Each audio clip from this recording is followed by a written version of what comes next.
Good morning, everyone. My name is John McConathy from the University of Alabama at Birmingham. I'd like to welcome you all to the Alzheimer's Disease Case Conference. And the goal here is to build confidence in visual interpretation and using quantitative analysis for neuroimaging and evaluation of patients with Alzheimer's disease. I'm joined by Phil Kuo, who's an expert in molecular neuroimaging, and he'll, in a moment, start off with the first part of the program. And then I'd like to thank PeerView, who's organized this, and Lily for providing an educational grant for the symposium. There's a pre-event survey, so please take it if you haven't done so already. And there's going to be polling during the presentation, so please participate in that as we go through. You'll have the opportunity to submit questions, and we will answer as many of them as we can during the question and answer session. If you're in the room, you can use your personal device to scan the QR code on the slides to respond to polls and ask faculty questions. If you're joining virtually, please respond to the poll questions on your screen and enter questions in the chat window. You can earn big bucks, $50 gift card. If you're in person, you can, each time you participate, such as completing the pre-event survey, answering polling questions, and submitting questions to faculty, you increase your odds. And you'll look for the subtle U1 icon in green. If you get that, let the PeerView team know, and you can claim your prize. This information is online, and some of our slides have a lot of info. We may not cover all of it, but if it's something of interest that you want to learn more about, you can go see the slides yourself through the PeerView website. And there's also references provided for most of the slides that if you really want to learn more, you can get this. You can also reach PeerView through email and follow them on X. So today's goals, because of the advent of amyloid targeting therapies, radiologists, neuroradiologists, and nuclear medicine physicians need to be ready to meet the increased demand for amyloid PET imaging in patients with or at risk for Alzheimer's disease. Currently, amyloid PET is the gold standard for confirming amyloid positivity clinically, and it is used to evaluate treatment response and monitor amyloid clearance. I'm going to be talking about quantitation, which can support visual interpretation of amyloid PET and allow you to select patients who would benefit from treatment and evaluate their response to treatment. And as we talk about standardizing both the visual and the quantitative PET findings, it'll allow you to more effectively communicate with referring physicians and improve patient care through the most accurate assessment possible. So with that, I'm going to turn this over to Phil, and we'll get started. All right, thank you all for attending this morning. I'd also like to extend my thanks to PeerView for all their hard work, as well as Lily for funding this educational symposium. And of course, John, that's my colleague here on the podium. So here we go. To start, let's take a stroll back in time. This was the traditional method when I'm a retired internist, so back in the day when I was taught about how to assess Alzheimer's disease, it was clinically and functionally, all right? We went from preclinical AD, where there was no symptoms, but if someone were to pass away at that time and you were to look at their brain, they had amyloid, and then mild to severe in that continuum, depending on how they interfered with everyday activities. Of course, we know that there's much more going on in the brain besides what we can see from the outside of a patient clinically, and what we hear functionally is their capabilities. And so there's this real movement to categorize patients with biomarkers. And the first biomarker to become abnormal in Alzheimer's disease is that pathologic protein amyloid that gets deposited in the brain. So it's the first category of biomarker to become abnormal, and this is a frequently shown cascade where you graph where you first it's amyloid, and then the second pathologic protein that becomes quote unquote positive is tau, and then you start to develop symptoms, particularly with neurodegeneration and neuronal loss. Now, importantly, amyloid is necessary but not sufficient. It is abnormal. It actually accumulates significantly, even a decade or more before you develop any symptoms. So the fact that you have amyloid depositing in your brain does not give you Alzheimer's disease. Alzheimer's disease requires symptoms. And in the amyloid cascade hypothesis, you get amyloid first, and then tau, and then the symptoms. So the evolution of the pathologic / biomarker staging was actually updated very recently to add even further nuance to the system. And that was just last year, the revised criteria for diagnosis and staging of Alzheimer's disease from the Alzheimer's Association work group. And in this, they actually have now split into 2 core biomarkers. And again, as John said, the references are here, and you can upload them from the peer view website. So all these are references are available for you. And an abnormal core 1 biomarker result is sufficient to establish a diagnosis of AD and to inform clinical decision making throughout the disease continuum. And in that abnormal core 1 biomarker on imaging is amyloid PET, okay? Core 2 is actually tau PET, all right? So we're not going to go into tau PET in great detail in this talk, but tau PET is also a very important emerging imaging biomarker as well. Other biomarkers that are important because they're indicative of non-specific processes, but they could be relevant, are ones of neuronal injury, which is anatomic MRI with volume loss, as well as FDG PET, which we're familiar with, because it can give us a more broad differential, for example, of frontotemporal and other types of dementia. And then of inflammation, which, for example, we have non-approved methods of doing that by PET, and biomarkers of non-AD copathology, for example, vascular injury, which we can do by MRI, and alpha-synuclein, which is responsible for the Parkinsonian syndromes.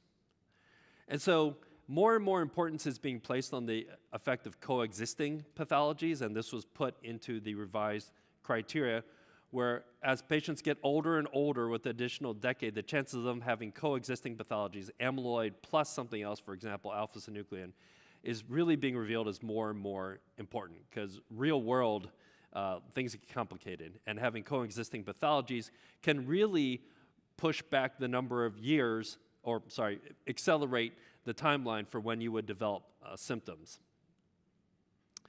In this biological staging, again, amyloid and tau is part of this revised criteria, but amyloid really is still central. So in PET stage A, you're amyloid positive and tau negative, and then with advancing PET stages B, C, and D, you are still amyloid positive, because that is the first biomarker that becomes positive, and then you have increasing burden of tau extending from the medial temporal lobes into the neocortex and the parietal and frontal regions.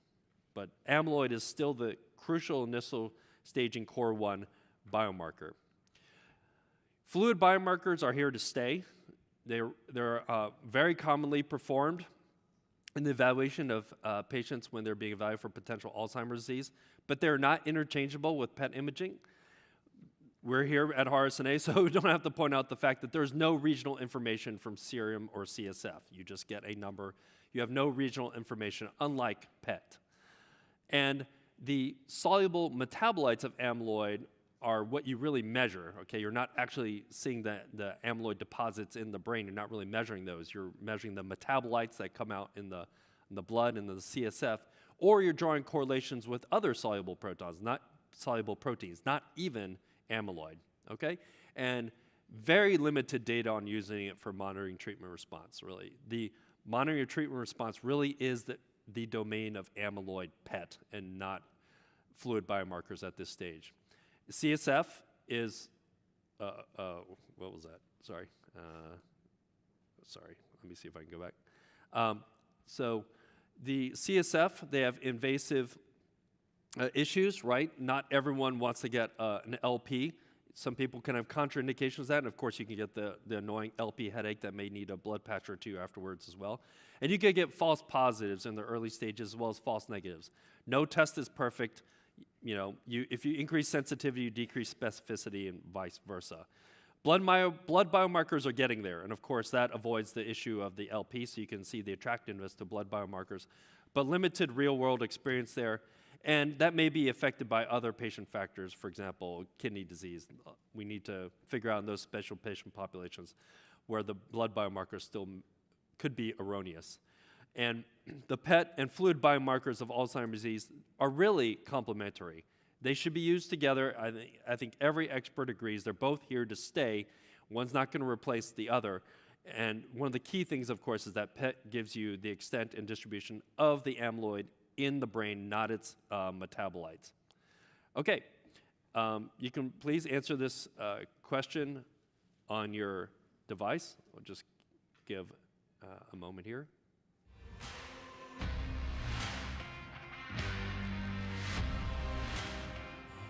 Is that the drum roll, John? I think that's the drum roll music, yeah. All right. Okay, so we're going to move on now to the visual assessment of amyloid PET. So this is a quick primer on how to interpret amyloid PET, okay? All three of the radio tracers have their own specific read protocol, okay? And when you go to the peer review website, you'll find the links to all of those. And those were tailored specifically to the tracers with knowledge of the neuropathological standard of truth, okay? So would recommend using those. But they all have very similar basic principles, okay? They all, if you will, stain white matter when they're negative. So a normal or negative scan shows a white matter pattern, okay? You just don't see nothing. You actually see a white matter pattern like you'll see here, okay? And an abnormal scan shows uptake in that gray matter. It stains those amyloid plaques in the gray matter, in the cortex. So now you have activity in the gray and white matter, so which results in a loss of contrast between the white and gray matter. One way I describe it is here you can take your cursor and trace out the white matter tracks in a negative scan, and on a positive scan you can't trace out those white matter tracks, and that activity extends equal intensity all the way out to the edge where the gray matter is, as it is periventricular where the white matter is. All right, these are the three FDA-approved F18 radio tracers, fluebeta-pen, fluebeta-peer, and flutamidamol. Again, there's specific reader training for each one of these, so we recommend you use that specific reader training. On the side here, I have I figure a lot of neuroradiologists might be here, so this is a DTI of the white matter tracks to really show you that the PET, when it's negative for amyloid, looks like a lower resolution white matter pattern that you would see on a DTI map of your white matter on an MRI, okay? So very easy to spot that. And you lose that pattern when they become positive with all three of the approved tracers. So many of you may be used to interpreting FDG PET for many years. Inherently very, very different, okay? FDG PET is our classic nuclear medicine exam that's really functional. How we distinguished ourselves from the rest of radiology, which is anatomic, nuclear medicine is functional. This is sort of the next generation of where nuclear medicine has gone. We're now molecular. Just like if you talk to pathologists now, there's molecular pathology. This is why the Society of Nuclear Medicine changed its name to the Society of Nuclear Medicine and Molecular Imaging. This isn't so much functional. This is a radioactive pathologic stain, okay? So, and indeed, a positive and negative scans, these were calibrated to none to sparse plaque, which is not consistent with Alzheimer's disease diagnosis pathologically, is a negative amyloid PET scan, and positive is a moderate to frequent. So this is really at the junction of imaging and pathology, these amyloid PET scans. Okay, I'm not going to go through all the different signs, but this is a radiographics article that I published a few years ago with one of my former fellows, Dr. Lundeen. And so I got a lot of good feedback that these are handy. This is in the temporal occipital region, you get this mountain ridge type pattern when it's negative and becomes like a flat plain in the desert when it's positive. This is a very nice sign. A lot of people forget when they're looking at amyloid, remember your neuroanatomy. The interhemispheric fissures are lined with gray matter. So you have this big negative region in the middle because it's not only the interhemispheric fissure, but the gray matter on both sides that's negative. And when it's negative, you get this double convex line sign. When it's positive, the activity will almost touch in the middle, and so that's given the name the kissing hemisphere signs. And the other one that's kind of nice, because I like to emphasize that when you're looking at these amyloid PET images, look at more than the axial. The coronals are very helpful. And in the frontal region, for example, when it's negative, it looks like a tree in winter where you just see the branches because they've lost all their leaves, right? It looks like the white matter pattern. And in the summer, when the branches are covered with leaves, you don't see the branches anymore, and that's like the tree in summer, as long as it's not a drought, will be a positive. So tree in summer is a positive amyloid PET scan.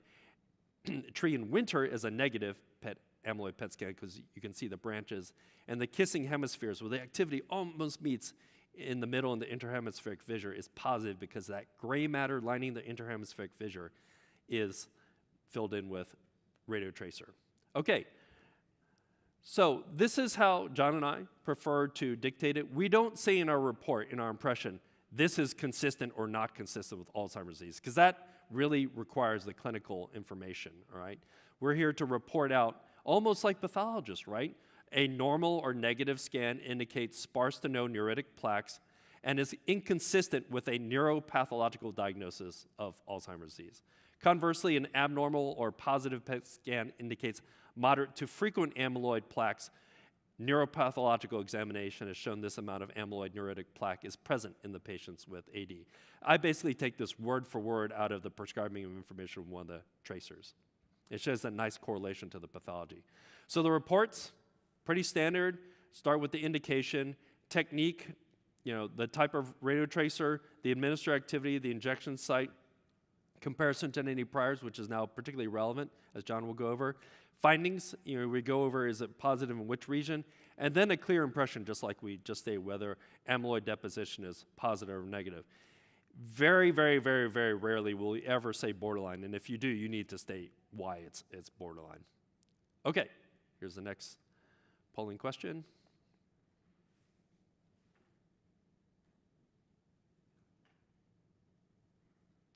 All right, first case, a man in his 80s presents with increasing difficulty with memory for the past year. He actually has a history of Parkinson's disease and a family history of Alzheimer's disease. And this is his F18 florbetapir PET scan. Okay, I'll have you look at it just overall first. Generally speaking, you want to start at the cerebellum and then move your way up to the vertex. The cerebellum is going to give you your negative control until the very, very, very, very latest stages of Alzheimer's disease. You will not get amyloid in your cerebellum. So this is your control for what you would expect would be a negative gray matter in the cortex, this gray level of activity in the gray matter of your cerebellum. Okay, to emphasize the gray matter, white matter contrast, these are MRIs, again showing the white matter pattern, and you can see a negative uptake in the cerebellum looks like the white matter pattern you see on a DWI MRI. Going higher up, this is your temporal occipital ridge of white matter, as you can see, nicely emulated in this PET scan, white matter pattern on the temporal occipital region.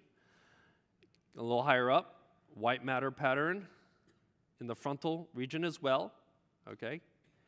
And then coming up into the high parietal and frontal regions, you can see that gray matter lining the interhemispheric fissure. When it's negative, it gives you this big negative clear space here as well, okay? And you see this clear white matter pattern of your centrum semiovalia on both sides. Okay, so another quick question for our audience. How would you interpret this amyloid PET scan? Negative, positive, borderline, or I'm not sure? Okay.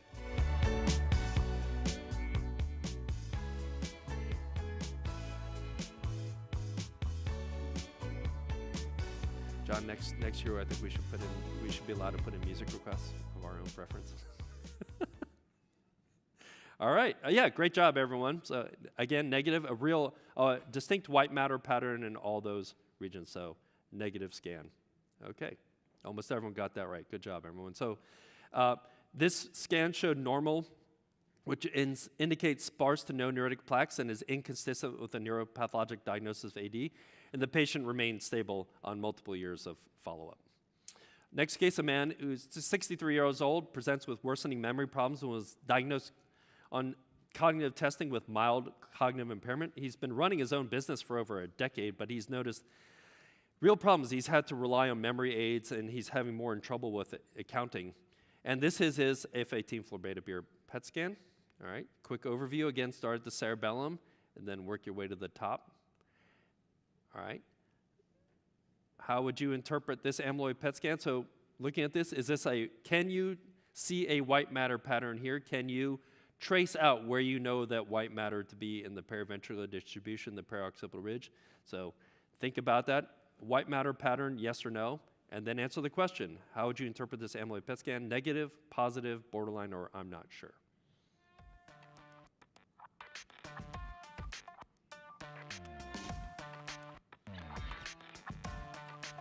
Okay, yep, great job, everyone. Again, almost everyone got it. Positive scan. There's no white matter pattern here. Actually, every region here is positive in the cortex. You have activity going all the way out to the edge of the brain where the gray matter lies. All right.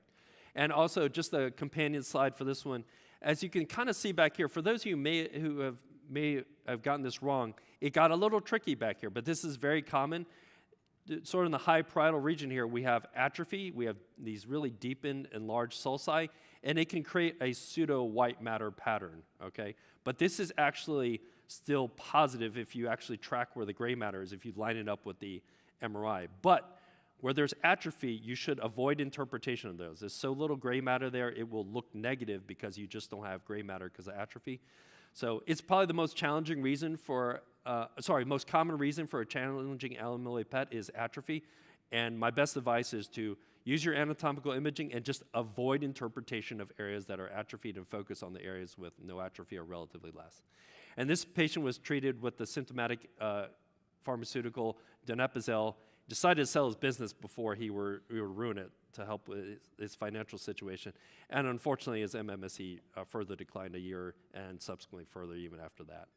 So the appropriate use criteria for amyloid PET was first published in 2013, and then 12 years later was published the updated appropriate use criteria for amyloid, and we actually added tau PET, just like the staging biomarker staging criteria added emphasis on tau. And the goal of the updated AUC was to assist clinicians in identifying clinical scenarios in which amyloid or tau PET may be useful for guiding the diagnosis and management of patients who have or are at risk for cognitive decline.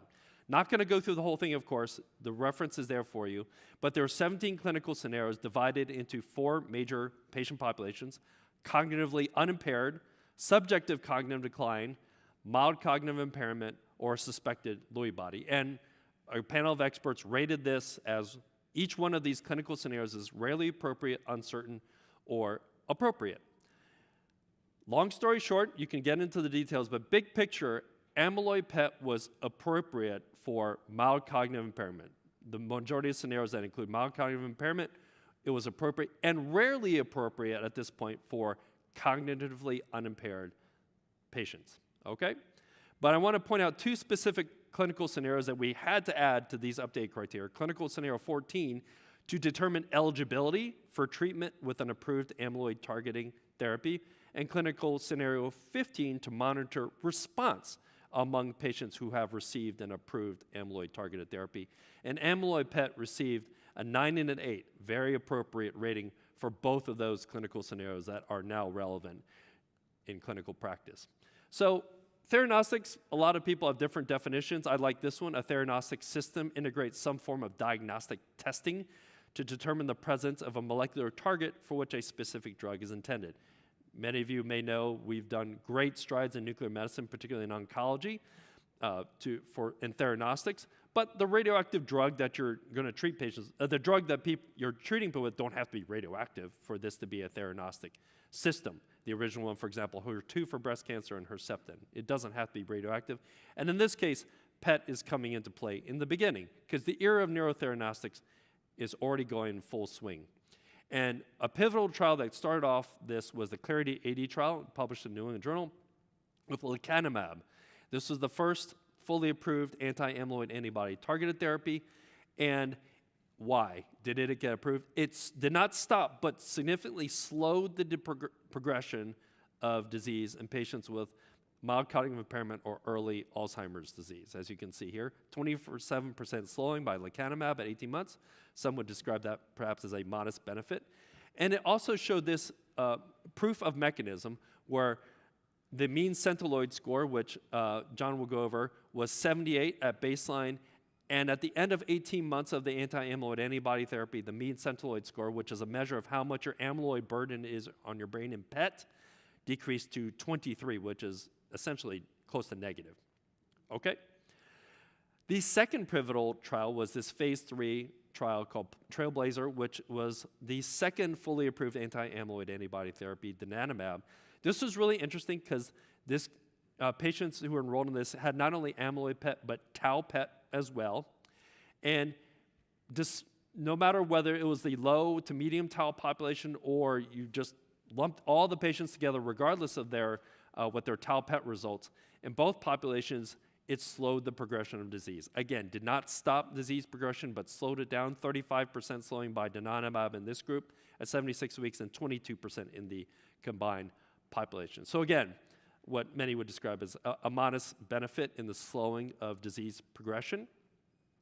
And just like with lecanemab, amyloid is also cleared by donanemab. You can see in the placebo arm, essentially no change in your amyloid PET scan, but significant clearance to negative or near negative levels at a median with the administration of the anti-amyloid antibody.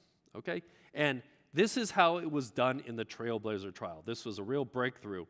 Amyloid PET scans were done to see if you could stop giving the drug because you became negative, and if an amyloid centiloid score was less than 11 on any single PET or between 11 and 25 on 2 consecutive PET scans, the drug donanemab was switched to placebo, with the logic there being that if you don't have significant amounts of amyloid left in your brain to be cleared, why are you still giving someone the drug to clear it? Okay, but we've talked about how it can slow the progression of disease. There is this significant drawback. Many of you who may be reading brain MRIs here have been asked to read ARIA, amyloid-related imaging abnormalities. Both drugs have ARIA, can cause ARIA-E, which is edema, and ARIA-H, which is hemorrhage. If you're discussing this with clinicians or patients, please note that there's actually a significant rate of ARIA-E and H with even the placebo. Okay, so you really should emphasize the difference between the two. All right, and with that, I'm going to hand this off to John. Thanks, John.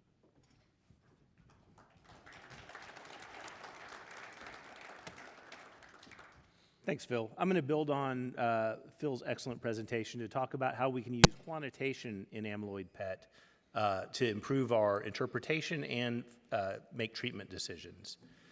So what are the roles of quantitation for clinical amyloid PET interpretation? They can assist with the accuracy of visual reads, so they can make you more confident or help you with cases that are challenging. Importantly, they can estimate the severity of the amyloid burden, which can influence clinical diagnosis, because at very low levels that are abnormal, that may not explain a patient's symptoms. And then finally, in my experience, probably the most important is measuring changes in amyloid burden during or after treatment with an amyloid targeting therapy to guide treatment decisions. And this could be as early as 6 months up to 18 months after starting the therapy. And we'll go through this in examples. And this little box below, you'll see for the approved amyloid PET tracers, this is in the prescribing information. So the FDA recognizes quantitation as part of the interpretation. The basis for how we're doing quantitation in amyloid PET is relatively straightforward.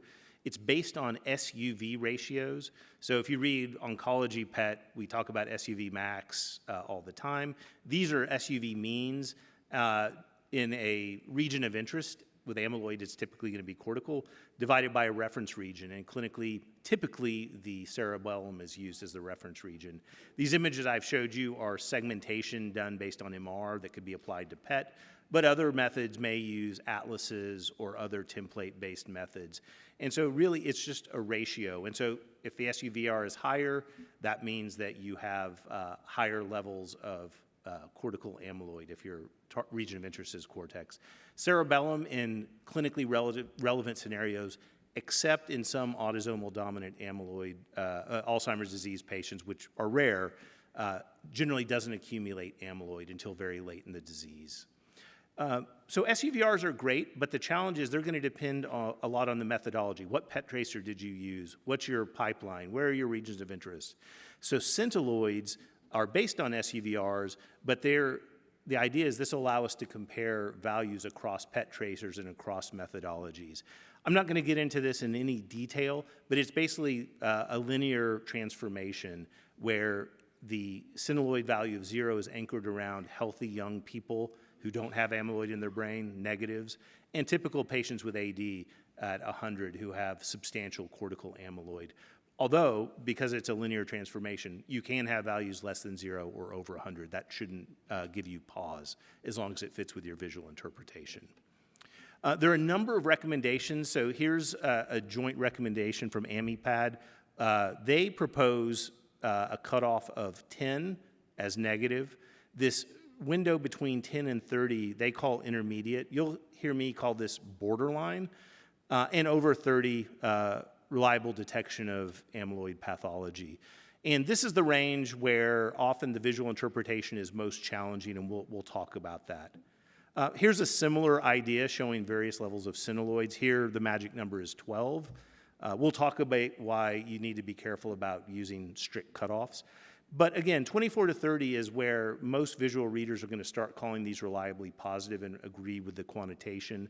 But interestingly, at these lower levels that are still abnormal, they're amyloid pathology, patients won't have tau. And so in these borderline areas, if someone who has significant cognitive impairment may have multiple etiologies of that impairment. But as you get higher levels, these patients are more likely to have tau and cognitive impairment from their amyloid deposition with Alzheimer's disease. There's a lot of studies that have compared the clinical and quantitative amyloid interpretation. This is data from the IDEAS study, which was a large trial throughout the United States, in part supported by Medicare and industry. And two main points, you can see for negative scans and for positive scans, in general, the quantitation and the readers agree. There was a relatively small number of discordant cases. And you can also see the distribution of the cynoloids with this light blue being negative, but they're using a 24.4 cutoff, and in orange, positive. And you can see the vast majority, as with these graphs, were concordant. And not surprisingly, the discordant cases clustered around this cutoff point. So that is where it can be challenging, both visually and to some degree quantitatively, to assign patients as positive or negative. This is a busy slide, but I show it because it emphasizes that if you look at how PET was reconstructed, is it high resolution, lower resolution, or very low resolution? If you use different processing methods, each column is a different processing method. These lines are discordant from the reference value. So the point is, the resolution of your images, the reconstruction methods can affect the cynoloids. And you can see these are relatively large changes, 10, 20 in some cases. It's particularly pronounced as you have higher cynoloid values. So it may be less of an issue around borderline or cutoff areas, but it's important to be aware of. This is a study comparing a commercial sponsor cynoloid values with two commercially available software packages for calculating cynoloids that are FDA cleared. The main point here is that 10 to 30%, depending on which method you're comparing, had a cynoloid discrepancy greater than 10. This isn't to say cynoloids don't work or they're bad, but again, I think saying a cynoloid value of 12 is very different than a cynoloid value of 14 is kind of not understanding where the state of the technology is. So what does this mean clinically? So when I interpret these, and I recommend you do this, perform your visual read prior to quantitation, make up your mind. You may have discrepant cases, and we'll talk about how discrepancies can occur. This is especially true around the cutoff in the kind of the 10 to 30 range, but it can happen with other values as well. And so I highly recommend whatever software package you're using, have a quality control step where you look at the regions of interest, the ROIs, that are used to define the SUV ratios to calculate the cynoloid value to make sure they look reasonable, because this is a potential catchable cause of error. And sometimes you're going to have to report a discrepancy, and that's okay. When you do that, though, make sure in the report that it's clear, and make sure that you emphasize, do you think this is overall a positive case or a negative case? There may be cases where you're not confident, but I would highly recommend, whenever possible, rate a scan as positive or negative, but if there's discrepancy, if it's in this borderline or intermediate zone, point that out. Report the cynoloid value in your report, as well as if there are prior cynoloid values, include the dates, and that can be very helpful to monitor clearance. The referring clinicians, once they start, if they're using amyloid reducing therapy, they're going to want these values. And so coming back to those slides where I showed various factors that can affect cynoloids, whenever possible, if you're monitoring changes in an individual patient for amyloid clearance or changes in cynoloid values, whenever possible, use the same scanner, the same amyloid PET agent, the same reconstruction methods, and the same software. It doesn't mean you can't compare cynoloids acquired elsewhere, but there is a chance that you may have differences that are methodological rather than due to actual changes in amyloid. And finally, I think this is true throughout imaging. It's certainly true in nuclear medicine. Quantitation is very useful, but don't let it override your clinical judgment. If you're, especially as you gain confidence with visual interpretation, you will find cases that are true positive that are negative on quantitation. Again, I'll show you some examples, but don't be afraid of that discrepancy. Look into it, try to make sure it's not a technical error, make sure that you're confident in your read, but don't be afraid to override the quantitation if you're confident in your visual read. So here's just an example of quantitation done with florbetapir. And so here we're going from the top of the skull to the cerebellum. These areas outlined in blue are the regions of interest that are being used to define the SUVRs, which are then being used to calculate the cynoloids. And different commercial software packages may have different methods as well as different ROIs. That doesn't mean they're wrong. That's the whole point of the cynoloid, is to make these comparable. And so kind of the bottom line is this overall global cynoloid value. In this case, it's minus 13. So I usually report these as simply less than 0. And then we have some of the regions are shown here with their SUVRs as well. And these can be helpful because, especially in cases where amyloid deposition is relatively early, it can be a little bit regional. And so by looking at the individual SUVRs, particularly in the precuneus and posterior cingulate, you may see abnormal SUVR even though the global cynoloid is negative. The other point to point out is, certainly with this method, there's a large amount of cortex that is not included in these ROIs. And so that's another potential way you could have a discrepancy between your visual interpretation and the quantitation. In contrast, here's a positive case.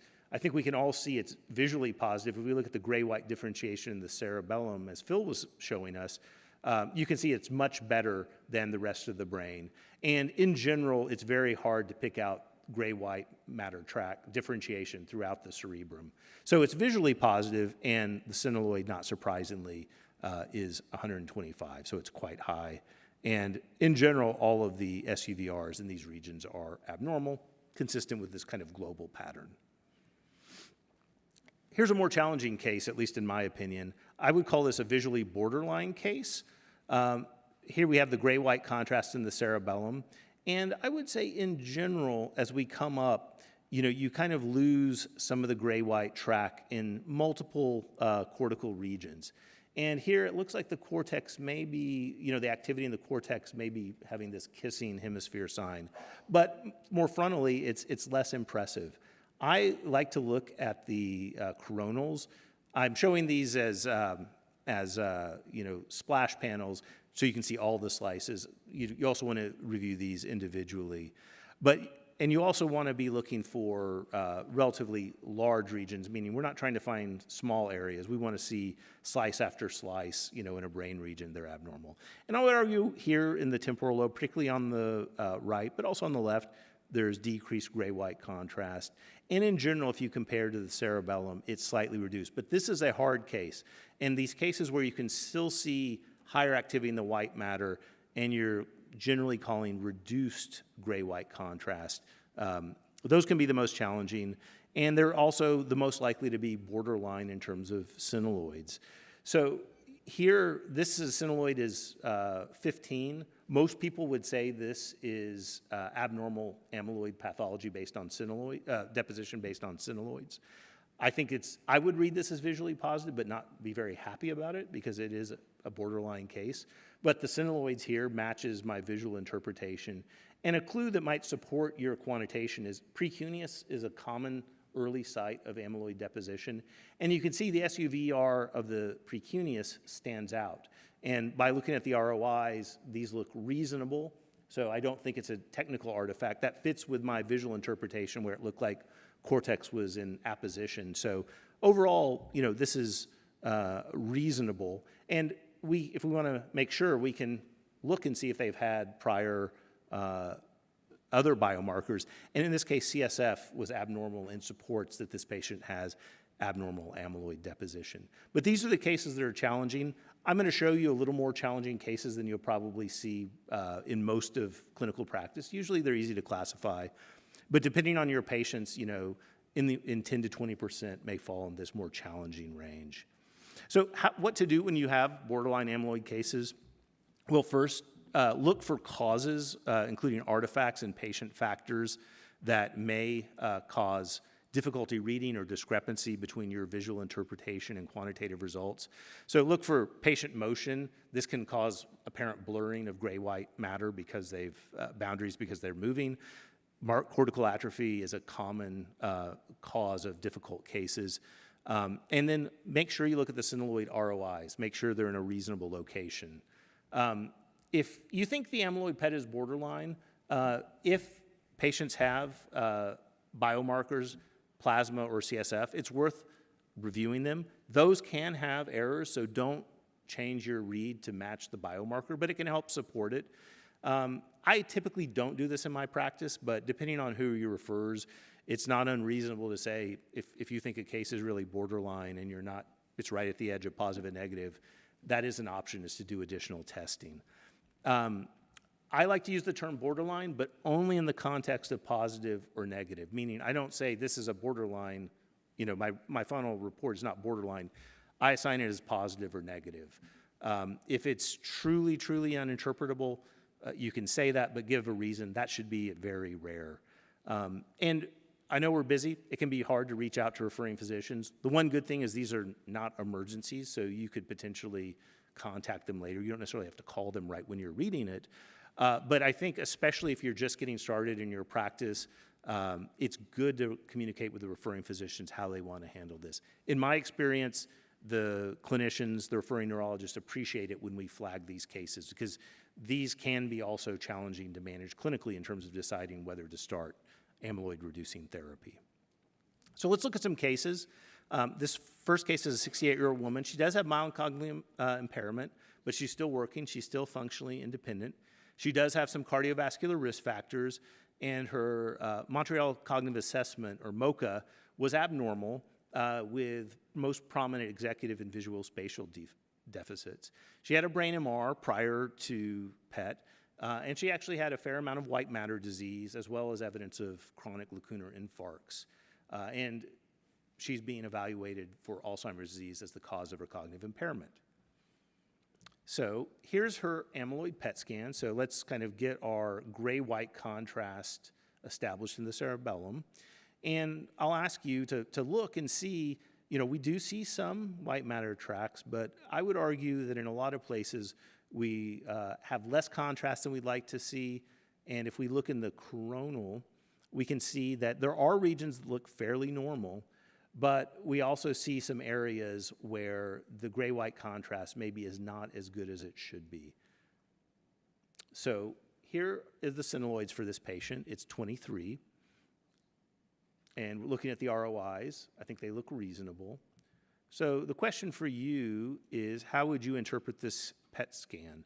Visually positive and quantitatively borderline, positive. Visually negative and quantitatively positive. Visually borderline and quantitatively borderline. Visually negative and quantitatively indeterminate, or I'm not sure.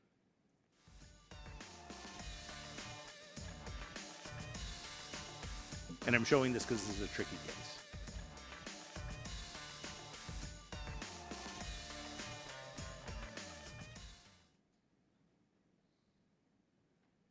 I think that's fair. I'm not sure on the pre. I guess I think I've taught you something since on the post we're better. And so I think people want to call this borderline, and I think that's correct. The way I would phrase it is visually positive and quantitatively borderline positive. And it's because visually, I think we have reduced gray-white contrast.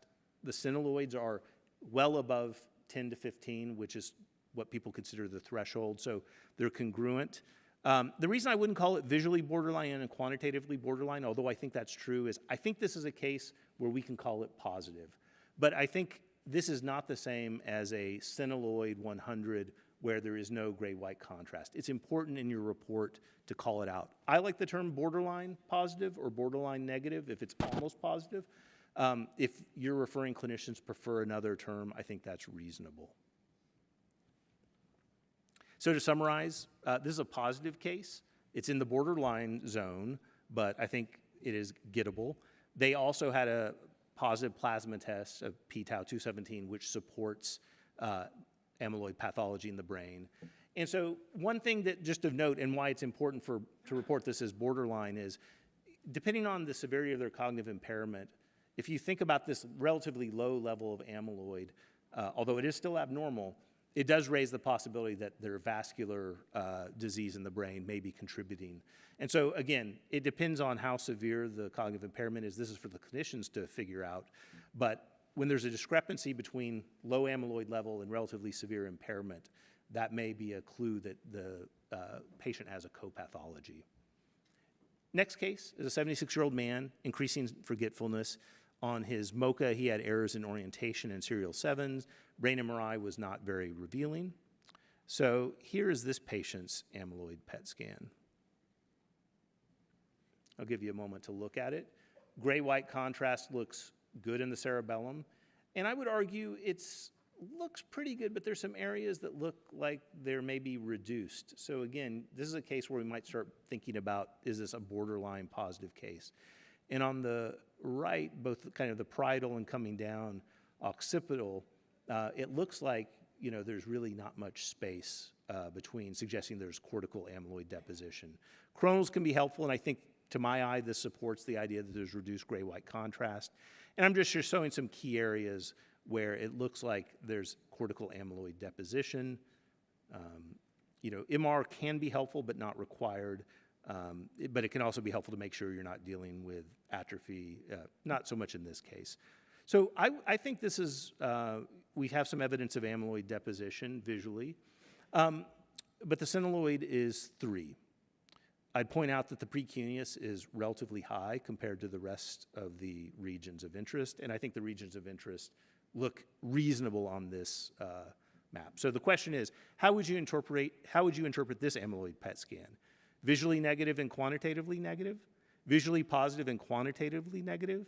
Visually borderline and quantitatively negative? Or visually negative and quantitatively indeterminate? Or the old standby, I'm not sure.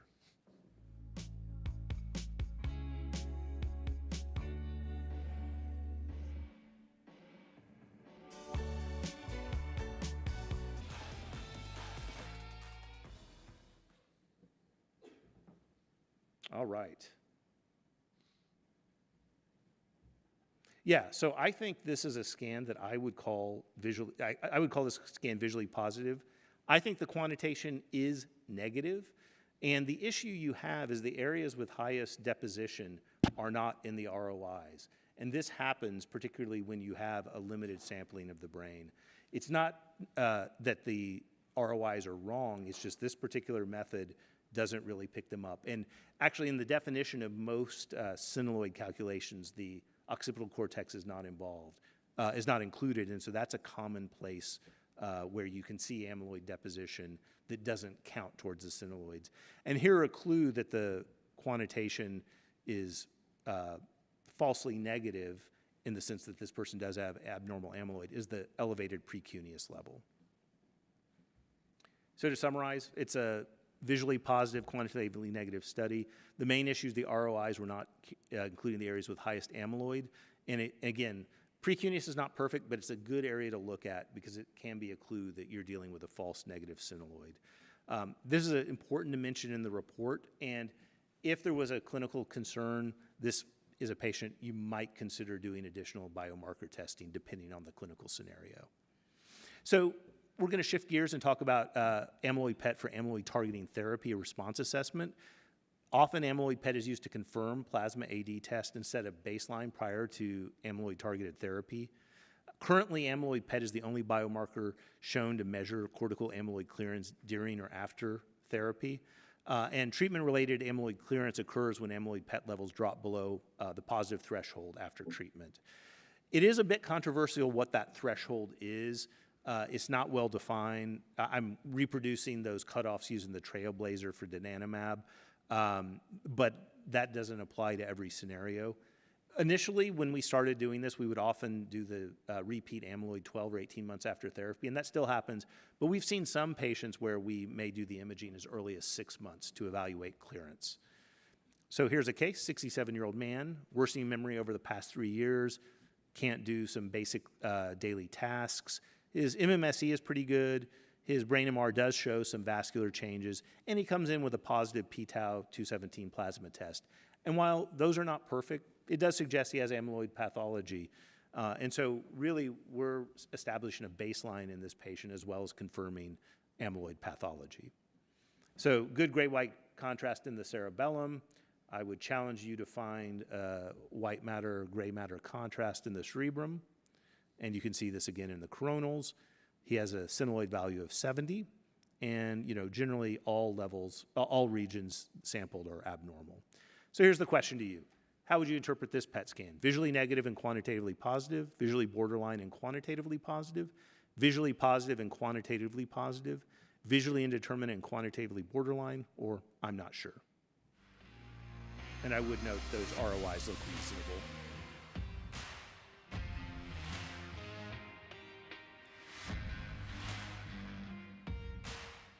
Excellent. So the vast majority of folks rated this as visually and quantitatively positive. And this is not surprising based on their presentation and the positive plasma blood test.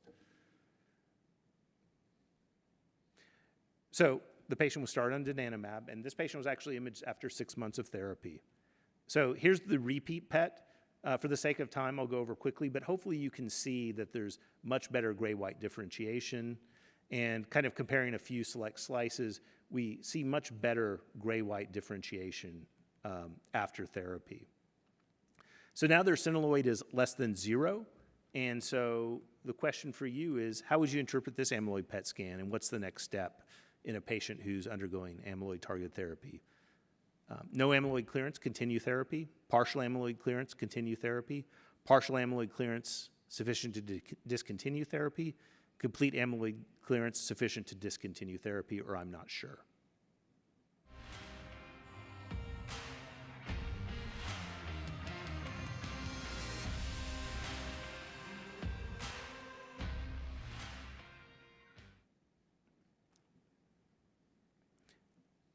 So I think this is a potentially tricky case. I think visually this is negative. I didn't give you a lot of time to look. I will say often, even though when the synoloids are cleared, they don't look quite as clean as patients who are negative at the beginning. If you thought this was visually positive and quantitatively negative, partial amyloid clearance would be reasonable. I think here, though, we have quantitative and visual complete clearance sufficient to stop amyloid therapy.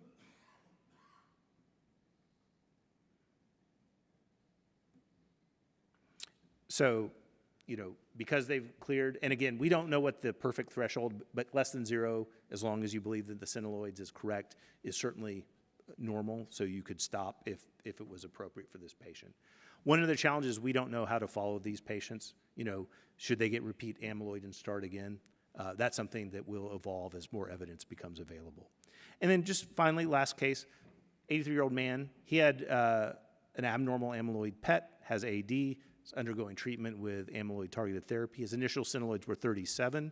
He's been doing well. We're doing repeat imaging at 12 months. So for the sake of time, I'll go quickly, but this looks pretty good. I would read this as negative. Synoloids come back at 50. Is that congruent, is the question to you. Here are the ROIs. And so here are the ROIs from the synoloid. Is this a visually negative and quantitatively positive scan? A visually positive and quantitatively positive scan? A visually borderline and quantitatively positive scan? A visually negative and technical error in the quantification, or are you not sure?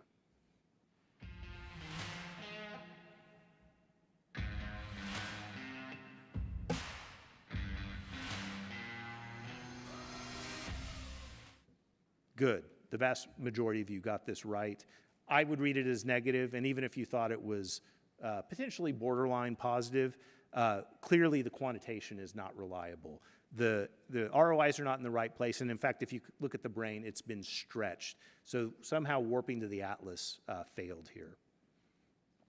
This is not the cause of all errors. There's many causes, but we have found with the particular software we use, sometimes if too much of the neck is included, we get warping errors. And so if we reprocess the exact same data, now the neck is not included in what we analyze. Now the synoloid is 1, which is much more fitting with the patient's course as well as the visual interpretation. So to summarize, they had a visually negative PET after amyloid therapy. The initial synoloid calculations had an artifact. In this case, reprocessing fixed the error. That won't always be true. And this patient might be able to stop therapy. So take-home messages overall, the advent of disease-modifying therapies for Alzheimer's disease is changing the landscape of neuroimaging for AD. Amyloid PET is currently the gold standard for confirming amyloid positivity and identifying patients for amyloid-targeted therapies. It's also being used in clinical practice to decide when to stop or suspend treatment. Quantitation can support visual assessment. It provides a standardized measure as well as cutoffs for therapy inclusions and discontinuation of therapy based on amyloid clearance. I recommend make up your mind visually and then note discrepancies in the report. So now we have some time for questions and answers. So I think there's some on here, and if there's any in person, feel free to come up and use a microphone and ask questions. I think there's microphones circulating. Yeah, they'll be passing around the microphones. We have some online questions already, so I guess we'll start with the first one, if that's okay, John. Yeah, please explain how to optimize the scale when reading the scan. I'm not actually sure what scale they refer to, but at least visually, each one of the FDA-approved radio tracers has their own optimization of how to read the scale. For phlerbeta-Ben and phlerbeta-Peer, it's the cerebellum. You want that cerebellar white matter to be near the top of the intensity scale, and for flutamidamol, the one that you read in a linear color scale, you actually anchor it to the pons, close to the top of the scale. As far as if you meant scale to be centilloid, maybe you want to handle that, Jen? Yeah. I kind of took it as visual. Visual, Yeah, okay, no, yeah, yeah. yeah. And yeah, I think the key, just like Phil was saying, is whatever your reference region is, try to make it towards the top of the scale. You know, follow the manufacturer's instructions, but you want to use the full dynamic scale. I have seen people use their FDG quantitative scale to read amyloid PET. Usually you're going to find the SUV at the top of the intensity scale needs to be brought down. So that's an important question. It is going to vary a little bit, as Phil said, by the agent. But bottom line is use the full range of your color or grayscale. Yes. Second question is, what type of software are people using for quantitative analysis? There's a variety, but yeah. Yeah, I mean, there's most multiple of the approved softwares, yeah. exactly. Most of the major software vendors have them. Just make sure you're using an FDA-cleared software. You can, you know, we have a different approach for our research scans than our clinical scans. I prefer an FDA-cleared because it's FDA-cleared. But there are a variety available, and you know, there are differences, as I showed in that in one of my slides, but I think all of them work reasonably well. Mm-hmm. The next question is, does Medicare cover amyloid PET? That's a complicated question. I'll first start by saying just because an amyloid PET is covered does not mean that you're going to get full reimbursement for the cost of the radio tracer, and it also can differ depending on what your regional CMS carrier does reimbursement. So the answer to that is not going to be simple, and you should really be careful and check. John, any? No, I mean, I think that's right. It's a yes with an asterisk. Yeah. Yeah. But I agree. You want to know locally. We are having it covered. Even if you have issues where you're not, you know, recouping the full cost, if you're doing the treatment, people may decide, you know, as a group that it's worth that cost if the money at least is attributed to what you do as well, to take that small loss. But in general, it is covered, but I agree, there are caveats. We have a question from the audience, please. Thank you. Yeah, thank you for the excellent presentation. So what is your personal experience or your feeling about all these synthetic PET, like synthetic amyloid PET, synthetic tau PET, how useful they are? Can they play a role in actual, like in treatment decision, in follow-up, or categorizing different dementia types? I mean synthetic PET created by T1-based, MP-RAGE, ASL, et cetera, AI-based. I'm not sure. Do you want to take that, Phil? I'm not Is sure. he talking about Centaur? Are you talking about, yeah, could you repeat? I'm talking about when they create like amyloid PET based on MRI, or even tau PET based on MRI, different sequences using T1 MP-RAGE or ASL. So it's a kind of current trend for the last couple of years. And I saw several grants being submitted for that. I was curious. So I think there's a lot of interest in how you can predict amyloid and tau with other methodologies in imaging. I would say those are firmly in the research realm, and I will say I'm skeptical, but willing to change my mind when there's data. But I don't think those are anywhere close to use. But I do think there's a lot of interest in using multimodality imaging to predict biomarker status. The difference is, with PET, we're measuring it directly. I don't know if you have thoughts on that. Yeah, and also I think there may be two questions within that question, but a lot of the literature on centroids is done by really expert labs, and who are really good at this, a lot of experience, very established workflow pipelines, which include the MRI in it, which I don't think any of the commercial software can do that.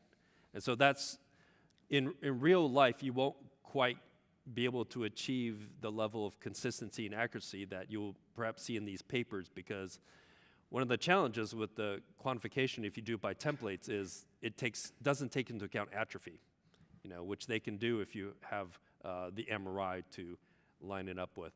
As far as the tau is very different because the progression is very different than amyloid, and a lot of systems are doing separate quantification if it's early stage tau confined to the temporal lobes versus if it's gone outside of the temporal lobes into the frontal and cortical, as you see in the revised staging system, as you start to go from B to C to D in the staging of the pathologic biomarkers.